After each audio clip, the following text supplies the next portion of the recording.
라는 그 두려움, 혹시라도 냄새가 좀 나면 어떡하지 라는 그 찜찜한 마음이 있었던 것 같아요. 근데 그 마음이 드는 순간 너무 야박한 사람이 된 건 아닌가 라는 생각을 안 했다면 거짓말이라고 생각도 들어요. 근데 전화로 확인한 내용에서는 새벽에 편의점에서 긁은 카드 내역이 있다고 하시더라고요. 뭐 발견한 거는 다음날 오전에 발견했다고 하니까 그렇게 여기에 오래 방치돼 계시지는 않았다라는 얘기를 하시긴 했어요. 돌아가셨다는 얘기를 듣고 바로 와서 이 집을 확인해 봤는데 약간은 찜찜한, 보통의 냄새와는 조금 다르다라는 생각이 들어서 다시 한번 동생분한테 물어보니까, 안녕하세요, 작가 반지성입니다. 오늘은 제 반지하에 이렇게 와서 영상을 찍게 됐습니다. 오랜만에 이 집에 오는 것 같은데 오늘은 힘차게 하는 것보다는 조금 더 숙연하게 영상을 시작하면 좋을 것 같아요. 여기 오게 된 이유가 제 세입자 동생분이 전화가 왔어요. 되게 침울한 목소리로 조심스럽게 저한테 얘기를 하시는 게, 여기 원래 계시던 세입자께서 작년에 1년 전 정도 전에 들어오셨는데 세입자가 사시다가 돌아가셨다고 하시더라고요. 근데 사유는 뭐 심장마비로 돌아가셨다고 하셔서 저도 굉장히 놀랐잖아요. 그리고 마음도 불편하고 무섭고 두렵고, 왜 나한테 이런 일이 생기나 라고 생각도 들었는데, 그 두려운 마음도 분명히 생기고 찜찜하지 않았다면 거짓말이라고 생각도 들거든요. 근데 세입자분 당연히 명복도 빌어드리고 좋은 곳으로 가셨으면 좋겠다 라는 생각도, 그런 마음도 당연히 있었는데, 남자분이셨는데 저보다 나이는 한 10살 정도 많은 세입자 분이셨는데 혼자 계시다가 돌아가셨다고 얘기를 들었을 때 제가 처음에 들었던 생각은, 여기에 오랫동안 방치가 됐던 건 아닐까라는 생각에 동생분한테 말씀드렸던 게, 발견을 바로 하셨냐, 그거를 제가 제일 먼저 전화 왔던 동생분한테 여쭤봤던 것 같아요. 그러면서 생각이 드는 게, 나는 그 두려움, 어쨌든 집 주인이다 보니까 여기를 또 수리를 해놓고 새로운 세입자를 받아야 되는 입장이다 보니까 혹시라도 냄새가 좀 나면 어떡하지 라는 그 찜찜한 마음이 있었던 것 같아요. 근데 그 마음이 드는 순간 너무 야박한 사람이 된 건 아닌가 라는 생각을 안 했다면 거짓말이라고 생각도 들어요. 근데 전화로 확인한 내용에서는 새벽에 편의점에서 긁은 카드 내역이 있다고 하시더라고요. 뭐 발견한 거는 다음날 오전에 발견했다고 하니까 그렇게 여기에 오래 방치돼 계시지는 않았다라는 얘기를 하시긴 했어요. 근데 제 입장에선 마음이 불편한 구석이 있으니까, 그때 돌아가셨다는 얘기를 듣고 바로 와서 이 집을 확인해 봤는데 약간은 찜찜한, 보통의 냄새와는 조금 다르다라는 생각이 들어서 다시 한번 동생분한테 물어보니까 고양이를 키우고 계셨다고 해서 고양이 냄새구나 라고 믿고서, 그러면 락스를 좀 뿌려놔야겠다 라고 생각해서 준비를 해갖고 왔습니다. 최근에 또 교육생분이 냄새 잡는 꿀팁을 저한테 많이 전수를 해주셔. 저는 방독면을 쓰거나 여러 가지 약품을 처리를 해볼까도 생각을 하긴 했는데 나와는 어울리지 않을 것 같다. 나는 차라리 이 찜찜한 냄새보다는 락스가 훨씬 나을 것 같다라고 생각해서 락스랑 물조리개가 다이소에 딱 제가 원하는 모양새가 없어서 제일 싼 걸로 사서 락스 4통 한번 여기 모서리 있는 데다 부어놓고 말려놨다가 이제 도배 장판만 새로 해놓고 집은 내놓으려고 계획을 하고 있습니다. 그러면 락스만 뿌려놓고 이제 저는 돌아가는 걸로 하도록 하겠습니다. 마스크를 안 들고 왔는데 락스 있을 때는 환기 잘 해놓고, 락스는 다 뿌리고 왔습니다.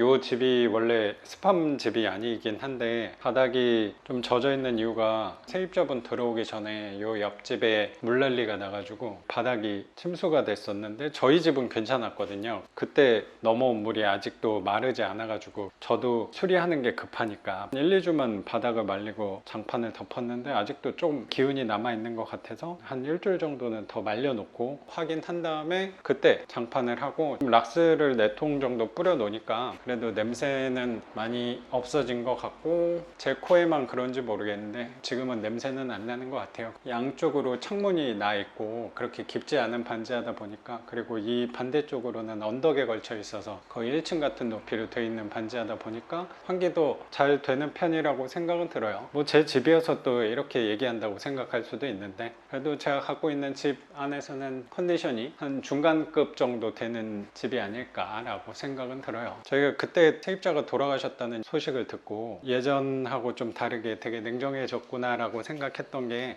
이분 보증금은 남아있으니까 라는 생각이 먼저 들긴 하더라고요. 제가 할 수 있는 부분은 최대한 빨리 수리를 해놓고 새로운 세입자 받으면 남은 보증금 돌려드리는 게 저의 할 일이라고 선을 좀 그은 것 같아요. 제가 빨리 움직여야지 남은 보증금이 있으면 그거 돌려드리는 게 제가 할 수 있는 최선의 역할이 아닐까라고 저는 생각하게 된 것 같아요. 저도 집이 40개가 넘게 있다 보니까 여러 가지 일들이 되게 많이 벌어지는 것 같은데 그 벌어지는 일 안에서도 항상 분리를 하려고 노력을 하는 것 같아요. 이 업을 10년 넘게 하고 있으니까 익숙해질만도 한데 익숙해지지 않는다는 생각도 드는 게 항상 하면서 두렵다는 생각이 드는 것 같아요. 그 두려움은 도대체 어디서 오는 건가? 최근에 봤던 책에서 실마리를 하나 얻었던 게 뭐냐면 두려움은 당연히 우리 뇌와 관련이 돼 있다고 생각이 들거든요. 두려움에 관해서 두 가지 쥐 실험을 했어요. 쥐 한 마리를 케이지에 넣고 바닥에는 전기 금속판이 깔려 있는 거야. 쥐를 넣고 신호음을 주면 전기를 흘리는 거죠. 신호음만 듣고도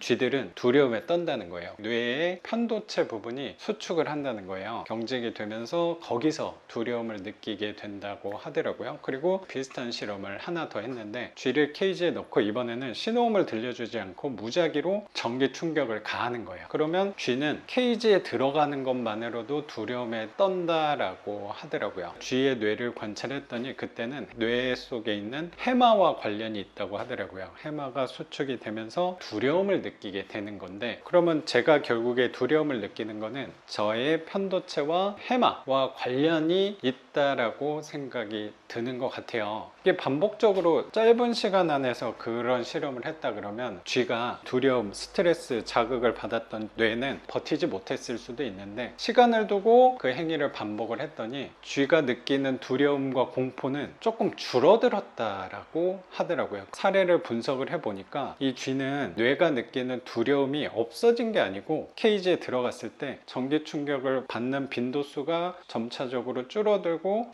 나는 괜찮구나 라는 기억이 두려운 공포의 기억을 점차 덮었기 때문에 편도체와 해마가 단련이 된다라고 그리고 단련이 된다 강해진다라고 내용을 책에서 보게 된 것 같아요. 저는 가끔 선생님은 두려움이 없나 봐요 라는 얘기를 종종 듣기도 하는데 저는 누구보다 두려움을 많이 갖고 있는 겁이 많은 사람 중에 한 명인데 어떻게 내가 겁이 없다라는 얘기를 종종 듣지 라는 얘기를 한번 생각을 해보니까 저의 편도체와 해마가 13년 전에 경매를 처음 했을 때 저의 뇌와 지금의 43채에서 월세를 받고 있는 저의 편도체와 해마는 조금 차이가 있다는 생각이 드는 것 같아요. 저도 시간이 지나다 보니까 이 정도는 괜찮구나, 누수, 세입자 연락 여러 가지들을 경험을 하면서 저도 스트레스를 많이 받긴 했겠지만 이게 한꺼번에 43채를 제가 낙찰을 받거나 아니면 단기간에 1년 내에 43채를 월세를 주고 있었다고 하면 갑자기 들어오는 이런 일, 오늘 같은 일이나 세입자분들의 민원에 대응을 하지 못했을 것 같고 아마 그런 일들이 처음 경험을 1년 내에 짧은 기간 동안 큰 스트레스가 온다고 하면 저는 아마 거의 정신병원에 있지 않을까 라는 생각도 드는 것 같아요. 근데 저는 한꺼번에 이 집을 낙찰을 받은 게 아니고 13년이 넘는 기간 동안 1년에 3채에서 5채씩 꾸준히 낙찰을 받으면서 그 안에서 벌어지는 민원들이 누수나 역류나 곰팡이와 침수 이런 것들을 경험을 하면서 저도 오늘 벌어진 일도 저 안에서는 어쩌면 무섭고 두려운 일이기도 한데 오랜 기간 동안 조금씩 민원들이 벌어지다 보니까 그 안에서